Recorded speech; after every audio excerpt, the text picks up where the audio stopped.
എല്ലാവർക്കും KPS കറി വേൾഡിലേക്ക് സ്വാഗതം. ഇന്ന് നമുക്ക് ഒരു ലഡുവാണ് തയ്യാറാക്കുന്നത്. പലതരം മരുന്നുകൾ കൊണ്ട് ഉണ്ടാക്കിയ ഒരു ലഡുവാണ്. ഈ കർക്കിടക മാസത്തിൽ നമ്മുടെ ആരോഗ്യം സംരക്ഷിക്കുന്നതിന് വളരെ ഗുണപ്രദമാണ്. അതിനായിട്ട് വേണ്ട സാധനങ്ങൾ ഞവരേരിയാണ് ഞാൻ എടുത്തിരിക്കുന്നത്. അതായത് ഏകദേശം ഒരു 1/2 കിലോ ഞവരേരി എടുത്തിട്ടുണ്ട്. ഞവരേരി വാതരോഗ സംബന്ധത്തിനെല്ലാം വാതരോഗ സംബന്ധമായ അസുഖങ്ങൾക്ക് വളരെ ഗുണപ്രദമാണ്. വേദന സംഹാരിയായിട്ടും ഒക്കെ ഉപയോഗിക്കാൻ പറ്റും. ഈ വാതരോഗം ഉള്ളവർക്ക് ഞവരക്കിഴിയൊക്കെ ചെയ്യുന്നത് കേട്ടിട്ടില്ല. വളരെ ആരോഗ്യ ഗുണമുള്ള ഒരു അരിയാണിത്. പിന്നീട് വേണ്ടത് കറുത്ത എള്ള്. കറുത്ത എള്ള് ചെറുതാണെങ്കിലും ഗുണത്തിൽ മുൻപിലാണ്. അതിൽ ധാരാളം വിറ്റാമിനുകളും ഫോസ്ഫറസും മഗ്നീഷ്യവും കാൽസ്യവും ഒക്കെ അടങ്ങിയിട്ടുണ്ട്. ആന്റി ഓക്സിഡന്റുകൾ ധാരാളമായിട്ട് അടങ്ങിയിട്ടുണ്ട്. പിന്നീടുള്ളത് ഉലുവ. ഉലുവ നമ്മുടെ വയറിന് എന്തെങ്കിലും അസുഖം ഉണ്ടെങ്കിൽ ഏറ്റവും നല്ലതാണ് അസുഖം കുറയ്ക്കുന്നതിന് വേണ്ടിയിട്ട്. പിന്നീട് അയമോദകം. ദഹന സംബന്ധമായ ഏത് പ്രശ്നങ്ങൾക്കും അയമോദക വെള്ളമോ അയമോദകം ചവച്ച് കഴിക്കുന്നതോ ഏറ്റവും നല്ലതാണ്. പിന്നീട് ആശാളി. ആശാളി എന്ന് വെച്ച് കഴിഞ്ഞാൽ വണ്ണം കുറയ്ക്കാനും കൊളസ്ട്രോള്, ഷുഗർ ലെവല് എന്നിവ കുറയ്ക്കുന്നതിനും ഒക്കെ ഉപയോഗിക്കുന്നു. ഇതിനകത്ത് ധാരാളം കാൽസ്യവും ഫോളിക് ആസിഡും vitamin A, B, C, E ഒക്കെ ഉണ്ട്.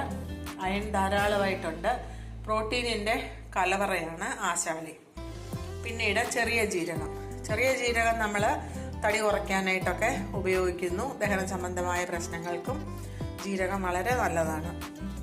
പിന്നീട് കുറച്ച് ഡ്രൈ ഫ്രൂട്ട്സ്, ബദാം, പറങ്ങാണ്ടി, നിലക്കടല. ഇതെല്ലാം നമ്മൾ എടുത്തതിന് ശേഷം മധുരത്തിനായിട്ട് ഉപയോഗിക്കുന്നത് ചക്കരയാണ്. ഒരു കരിപ്പെട്ടി വാങ്ങിച്ചിട്ടുണ്ട്, 1 കിലോയെ. ഇതിന്റെ പകുതി മതി. മധുരം അവരവരുടെ ഇഷ്ടത്തിനനുസരിച്ചിട്ട് എടുക്കാൻ പറ്റും. പിന്നീട് വേണ്ടത് നെയ്യ്. ഇനി നമുക്ക് ഉണ്ടാക്കി തുടങ്ങാം. ഇനി നമ്മൾ എടുത്തിരിക്കുന്ന ഓരോ സാധനങ്ങളും ഓരോന്നോരോന്നായിട്ട് നമുക്ക് വറുത്തെടുക്കാം. ആദ്യമേ നമുക്ക് ഞവരേവരി ചൂടായിരിക്കുന്ന ഒരു ഉരുളിയിലോട്ടിട്ട് വറുത്തെടുക്കാം. എല്ലാം കൂടെ ഒന്നിച്ചിട്ട് കഴിഞ്ഞാൽ പല മൂപ്പായതുകൊണ്ട് മൂപ്പ് ഒരുപോലെ ആവത്തുമില്ല. ചിലതൊക്കെ മൂത്തു പോകും, ചിലത് കരിഞ്ഞു പോകും. അതുകൊണ്ട് ഓരോന്നോരോന്നായിട്ട് തന്നെ വറുത്തെടുക്കണം. ഇത് ഞവരേരി ഞാൻ കഴുകി അതിൻ്റെ മണ്ണും കല്ലും എല്ലാം അരിച്ചെടുത്ത് നനഞ്ഞ വെള്ളം വാർന്നു കഴിഞ്ഞ് ഉണങ്ങിയ തുണിയിലിട്ട് വെള്ളം തോർത്തിയെടുത്ത അരിയാണിത്. അതുപോലെ എള്ളും കഴുകി അതിനകത്തെ കല്ലും മണ്ണും എല്ലാം കളഞ്ഞ് വെള്ളം ഊറ്റിയെടുത്ത് ഉണങ്ങിയ തുണിയിലിട്ട് തോർത്തിയെടുത്ത എള്ളാണ്. മറ്റുള്ളതൊന്നും കഴുകിയിട്ടില്ല, അത് നേരിട്ടങ്ങ് ഉപയോഗിക്കാം. ആശാളി ഒരിക്കലും കഴുകരുത്. കഴുകി കഴിഞ്ഞു കഴിഞ്ഞാൽ അങ്ങ് പശ പോലെ ഇരിക്കും. നമുക്ക് പിന്നെ ഒന്നും ചെയ്യാൻ പറ്റാത്ത ഒരവസ്ഥയാണ്. ഇനി ഇത് ഓരോന്നോരോന്നായിട്ട് നമുക്ക് വറുത്തെടുക്കാം.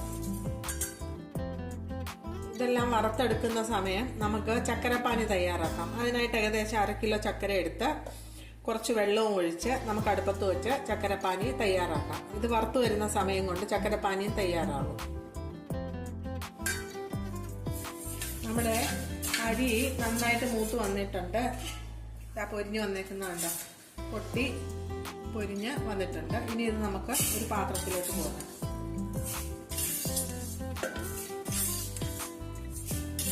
ഇനി ഇതുപോലെ അടുത്തത് നമുക്ക് എള്ളിട്ട് വറക്കാം.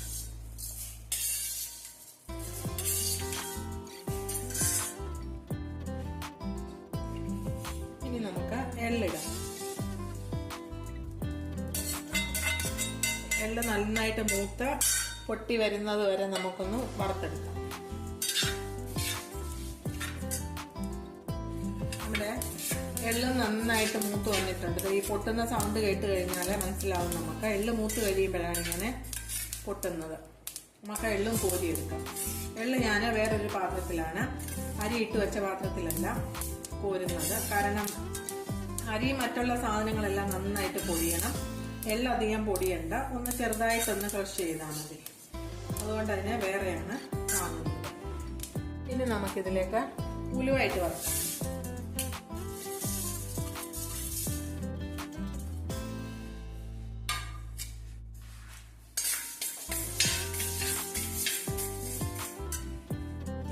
ഉലുവ ഇപ്പോൾ ഏകദേശം പകുതിയോളം മൂത്തിട്ടുണ്ട്. ബാക്കിയുള്ള ജീരകം, അയമോദകം, ആശാളി അതെല്ലാം കൂടെ നമുക്ക് ഇട്ട് കൊടുക്കാം. എല്ലാം കൂടെ ഒന്നിച്ചിനി ഒരുപോലെ കറക്റ്റായിട്ട് മൂത്ത് കിട്ടും.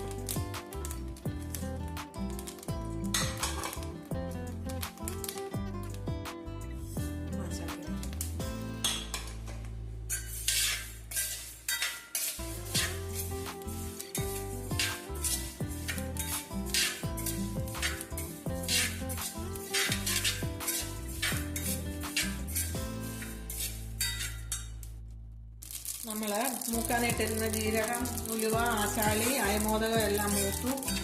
പൊരിഞ്ഞ ശബ്ദം കേൾക്കുന്നില്ല. ഇതും നമുക്കിങ്ങ് വാങ്ങിയെടുക്കാം. അത് ഞവരരിയുടെ കൂടെ തന്നെയാണ് ഞാൻ ഇടുന്നത്. ഇതെല്ലാം നന്നായിട്ട് പൊടിക്കണം.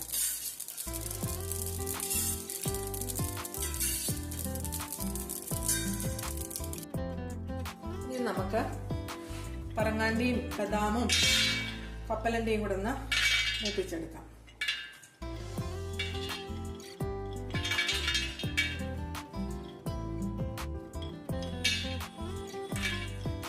കപ്പലണ്ടി വറുത്ത് വെച്ചിരിക്കുന്നതാണ്. അതുകൊണ്ട് നമുക്ക് ലാസ്റ്റിലൊന്ന് ചൂടാവാനായിട്ട് മാത്രം ഇട്ട് മൂപ്പിച്ചെടുക്കാം.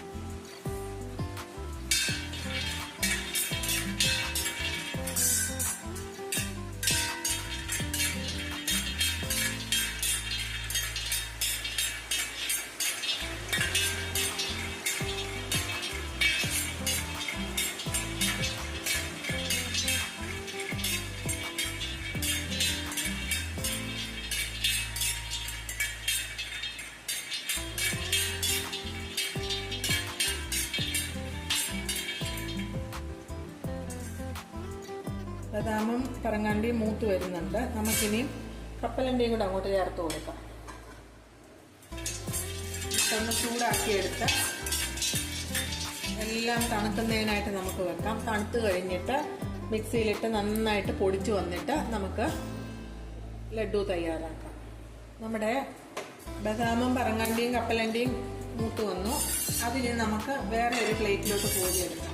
കാരണം ഇത് ഒന്ന് ജസ്റ്റ് ഒന്ന് ക്രഷ് ചെയ്താൽ മതി. ഇടയ്ക്കൊക്കെ അതൊന്ന് കടിക്കാനായിട്ട് നല്ലതല്ല ലഡുവിൻ്റെ അകത്ത്. അതുകൊണ്ട് നമുക്കിതൊന്ന് ചെറുതായിട്ട് പൊടിച്ചെടുക്കാൻ മതി.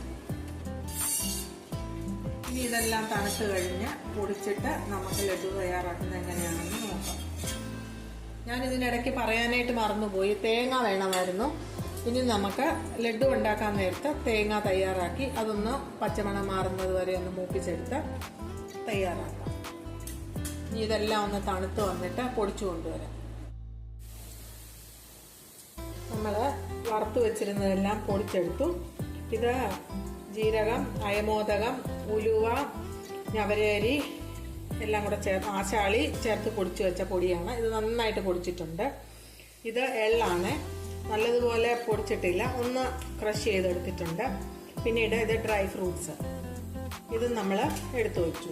ഇനി നമുക്ക് ഇതിലേക്ക് ചേർത്ത് കൊടുക്കേണ്ടത് കുറച്ച് ചുക്ക് പൊടിയാണ്. ചുക്കും നല്ലതാണല്ലോ. ഇതിലോട്ട് ചുക്ക് പൊടി കുറച്ച് ചേർത്ത് കൊടുക്കാം. ഏലക്കയുടെ ഫ്ലേവർ ഇഷ്ടമുണ്ടെങ്കിൽ ഏലക്കാപ്പൊടി ചേർത്ത് കൊടുക്കാം. ഞാനും ചേർക്കാം. ഏലക്ക പൊടിച്ചു വെച്ചിട്ടുണ്ടായിരുന്നേ, അത് കുറച്ച് ഒരു അര സ്പൂണോളം ചേർത്ത് കൊടുക്കാം. ഇനി നമുക്ക് ഈ സമയം കൊണ്ട് നമ്മൾ ചക്കരപ്പാനി തയ്യാറാക്കി വെച്ചിട്ടുണ്ടായിരുന്നല്ലോ, അത് ഏകദേശം ഒരു ഇളം ചൂടായിട്ടുണ്ട്. വീണ്ടും നമ്മൾ അതേ ഉരുളി തന്നെ ചൂടാവാനായിട്ട് വെച്ചിട്ടുണ്ട്. അതിലോട്ട് കുറച്ച് നെയ്യ് ഒഴിച്ചു കൊടുക്കാം.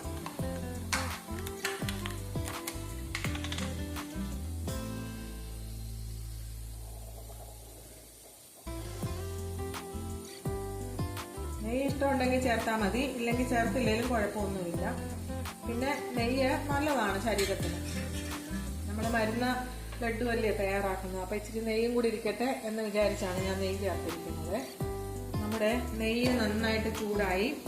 ഇനി അതിലേക്ക് നമുക്ക് തേങ്ങയിട്ട് വറുത്തെടുക്കാം. ഇതാ ഒരു മുറി തേങ്ങയാണ്, ഒരു വലിയ തേങ്ങയുടെ പകുതിയാണ് എടുത്തിരിക്കുന്നത്.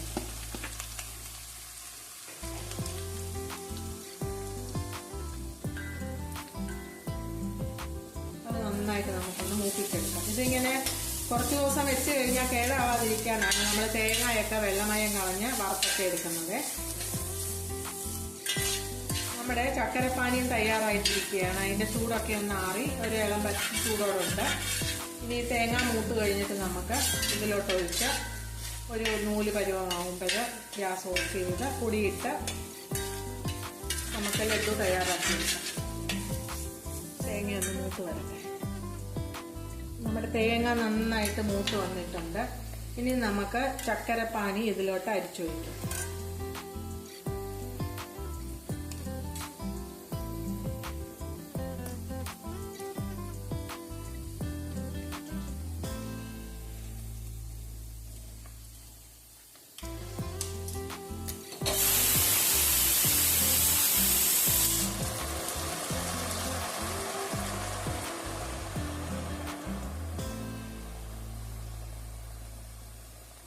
മുഴുവൻ നമുക്ക് മിക്കവാറും എത്തുന്നതിന് വേണ്ടി വരും.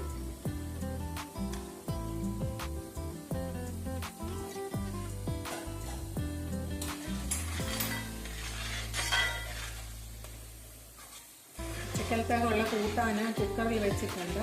അതാണ് ഇപ്പം കുക്കറിൻ്റെ വിസിലടിച്ചത്. ഇത് നമുക്ക് ശർക്കരയൊന്ന് ഒരു നൂല് പരുവാകുന്നത് വരെ ഇളക്കി കൊടുക്കാം. നമ്മുടെ ചക്കരപ്പാനി തയ്യാറായി വരുന്ന സമയം കൊണ്ട് നമുക്ക് ഇതെല്ലാം കൂടെ ഒന്നിച്ചങ്ങ് മിക്സ് ചെയ്യാം. ഈ പൊടികളും എള്ളും പറങ്ങാണ്ടിയും ബദാമും എല്ലാം പൊടിച്ചത് ഒന്നിച്ചങ്ങ് മിക്സ് ചെയ്യാം. നമ്മുടെ ചക്കരപ്പാനി തയ്യാറായി വരുന്ന സമയം കൊണ്ട് നമുക്ക് എള്ളും ഡ്രൈ ഫ്രൂട്ട്സ് പൊടിച്ചതും ഞവരേരിയുടെ പൊടിയും എല്ലാം കൂടെ ഒന്നിച്ച് നമുക്കങ്ങ് മിക്സ് ചെയ്ത് ഒരുപോലൊക്കെ കൂട്ടി യോജിപ്പിക്കാം. ഇല്ലെങ്കിൽ ഓരോന്നോരോന്നായിട്ട് നമ്മൾ ചക്കരപ്പാനിക്കകത്ത് ഇട്ട് കൊടുത്തു കഴിയുമ്പോൾ ചില സ്ഥലത്ത് എള്ളുപൊടിയായിരിക്കും, ചിലയിടത്ത് ഞവരേരിയായിരിക്കും, ചിലയിടത്ത് ഡ്രൈ ഫ്രൂട്ട്സ് മാത്രമേ കാണത്തുള്ളൂ. അതുകൊണ്ട് എല്ലാം കൂടെ നമുക്ക് നന്നായിട്ടൊന്ന് മിക്സ് ചെയ്തെടുക്കാം.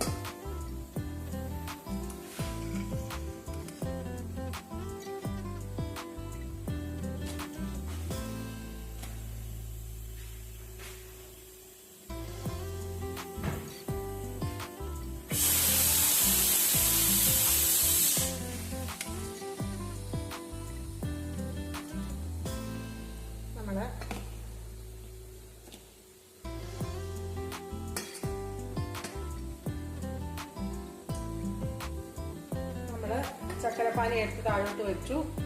ഇനി നമുക്ക് മിക്സ് ചെയ്ത് വെച്ചിരിക്കുന്ന ഈ പൊടി കുറേശ്ശെ കുറേശ്ശെ ചേർത്ത് ഇളക്കിയെടുക്കാം.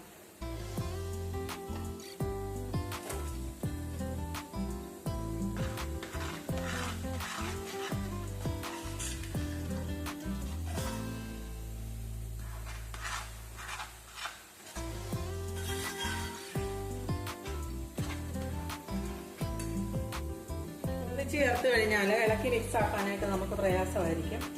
അതുകൊണ്ടാണ് കുറേശ്ശെ കുറേശ്ശെ ചേർത്ത് നമ്മൾ മിക്സ് ചെയ്തെടുക്കുന്നത്.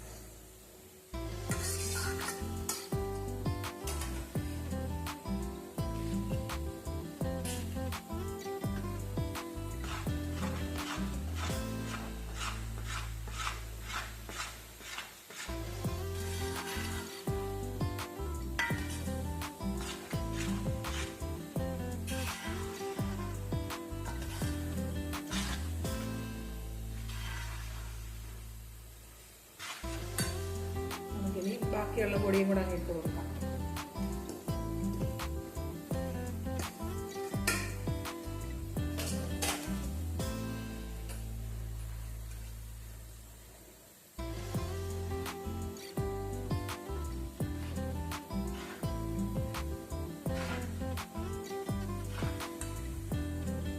ബാക്കി ഇത്രയും പൊടിയുണ്ട്, അതും കൂടി നമുക്കങ്ങ് ചേർത്ത് കൊടുക്കാം.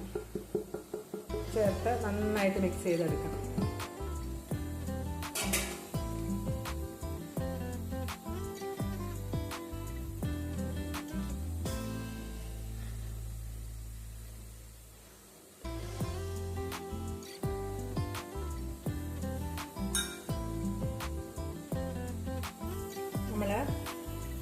മരുന്ന് ലഡു ഉണ്ടാക്കാനുള്ള മിക്സ് എല്ലാം തയ്യാറായി. നെയ്യും ശർക്കരയും എല്ലാം കൂടെ ആയപ്പോഴത്തേക്ക് ഭയങ്കര ചൂടാ, എനിക്ക് ഉരുട്ടാൻ പറ്റുന്നില്ല, കൈ പൊള്ളുന്നു. ഈ പൊടി ഇങ്ങനെ തന്നെ തണുത്തിട്ട് ഡബ്ബയിലാക്കി വെച്ചിട്ട് എല്ലാവർക്കും പാത്രത്തിൽ സ്പൂണിട്ട് കൊടുക്കാമെന്ന് ഞാൻ വിചാരിക്കുന്നത്. പക്ഷേ വളരെ ഹെൽത്തി ആയിട്ടുള്ള ഒരു പൊടിയാണ്. പൊടിയാണെങ്കിലും ലഡു ആണെങ്കിലും സ്വാദ് ഒന്ന് തന്നെ ആയിരിക്കും, ഗുണവും ഒന്ന് തന്നെ ആയിരിക്കും. അതുകൊണ്ട് ഈ കർക്കിടക മാസത്തിൽ എല്ലാവരും ഇതൊന്ന് ഉണ്ടാക്കി നോക്കി കഴിക്കണം. നമ്മുടെ ആരോഗ്യത്തിനും ബലത്തിനും വാതരോഗങ്ങളുണ്ടെങ്കിൽ അത് മാറാനും ഒക്കെ ഏറ്റവും നല്ല ഒരു മരുന്ന് കൂട്ടാണ് ഈ പൊടി. നമുക്കിനി ലഡു എന്ന് പറയാൻ പറ്റത്തില്ല, പൊടിയെന്നേ പറയാൻ പറ്റത്തുള്ളൂ, കാരണം എനിക്ക് ഉരുട്ടാൻ പറ്റുന്നില്ല. അതുകൊണ്ട് എല്ലാവരും ഉണ്ടാക്കി കഴിക്കണം. എന്നിട്ട് നിങ്ങളുടെ അഭിപ്രായം കമന്റ് ബോക്സിൽ എഴുതണം.